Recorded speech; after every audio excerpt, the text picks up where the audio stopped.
So, magandang araw po mga farmers. So, ito po, tuturuan ko paano mag-compute po ng inani po ng palay kasi anihan na po ngayon ng palay po dyan sa Pilipinas. So, yun. Ito po share ko po paano. So, paano? Yan, nakasulat paano, sabi niya. So, ito po yung palay po natin. Yan, palay po natin. Tapos, ang sukat po natin ng lupa natin ay 0.5 o half hectare. Tapos, ang presyo ng palay ay 11.50. Tapos, sample lang po ito mga farmers ha. Ang ani po natin sa half hectare ay 50 kaban. So, kunwari ang gastos po natin ay 20,000 sa half hectare. So, pwedeng mataas na to or pwede po mababa pa dito yung gastos nyo. Depende po, ano. Sample lang po ito mga farmers. And, ito, inaan natin ay sariwa. So, 50 kaban po yan. Ang average kasi ng 0.5 o half hectare na palay ay nag-average po siya ng 50 kaban. Yan, yung normal po mga farmers. Pero pag mababa pa dyan yung anim po nyo sa hectare, depende na po yon. So yan.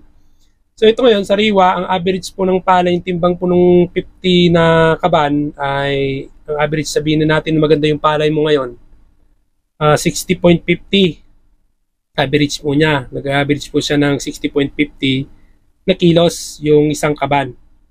So ito na, punta na tayo dito. Mabilis lang to mga farmers. Ito yung kaban, na natin 50 kaban. Tapos ang presyo ng palay ay ang average po niya ay 60.50. Average po per kilo yung sa per kaban.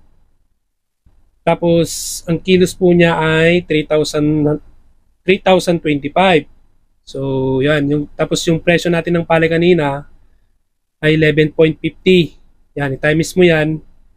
And then ang lalabas na pinagbentahan mo ay 34,787.50. Ngayon, ililis mo itong gastos. Yan, pumapatak po siya na 14,787.50 yung napagbentahan mo na to. Ito pong cash na binibigay nila, cash yan ibibigay nila kagad yan.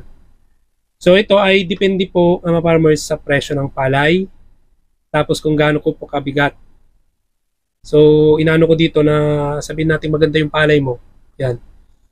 Pero mapapansin nyo ba mga farmers na kapag mababa po yung presyo po talaga ng palay, mababa rin yung kikitain mo or yung mapapagbentahan mo.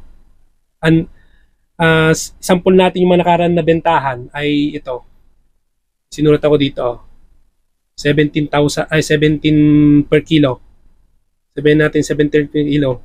So, halos 50 milyon na pagbentahan mo sa 50 na kaban ng palay.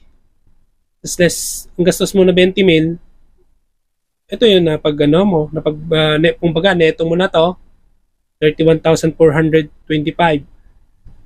Pero dito, depende pa rin pa dito.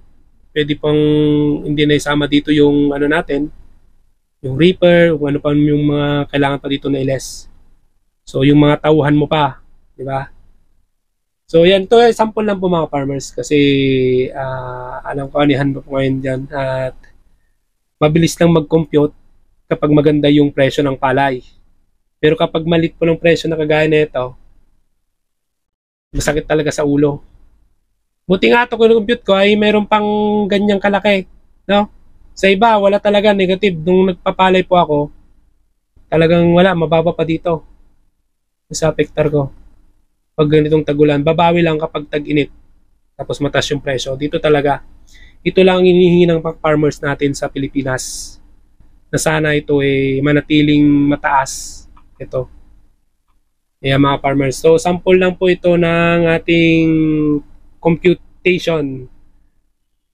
Yan, sample lang po ito mga farmers ha. Yung mga iba namang computation nila, pwede naman po i-share ko dito kung paano. No? So, sample lang para yung mga hindi nakakalam at baguhan po sa pagpapalay na kagaya ko ay ito na po yung na-share ko. No? Pwede nyo pong itong sample lang. So, ayan mga farmers, maraming salamat po. Sa muli po, bye-bye.